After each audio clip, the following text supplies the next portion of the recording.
కృష్ణప్రసాద్ జరిగిన విషయం అంతా కూడా గగన్కి చెప్తూ ఉంటాడు. భూమి కూడా అక్కడే ఉండి కృష్ణప్రసాద్ను చెప్తున్న మాటలను వింటూ ఉంటుంది.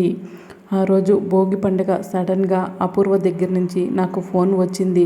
బొమ్మల ఫ్యాక్టరీ నష్టాల్లో ఉంది, దాన్ని తగలపెడితే గనక ఇన్సూరెన్స్ డబ్బులు వస్తాయి, ఫ్యాక్టరీ కష్టాల్లో నుంచి బయటపడుతుంది, కార్మికుల కష్టాలు తీరిపోతాయి అని చెప్పి అపూర్వ చెప్పిన మాటలను గుడ్డిగా నమ్మి ఫ్యాక్టరీని తగలబెట్టాను.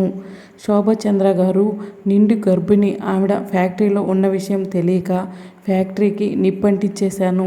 ఆవిడ కడుపుతో ఉండి కాలి బూడిదైపోయింది అని కృష్ణప్రసాద్ గగన్కి శారదకు ఏడ్చుకుంటూ చెప్తూ ఉంటాడు. అప్పుడు అక్కడే ఉన్న భూమి చెర్రీ చెప్పిన మాటలను గుర్తు తెచ్చుకుంటూ ఉంటుంది.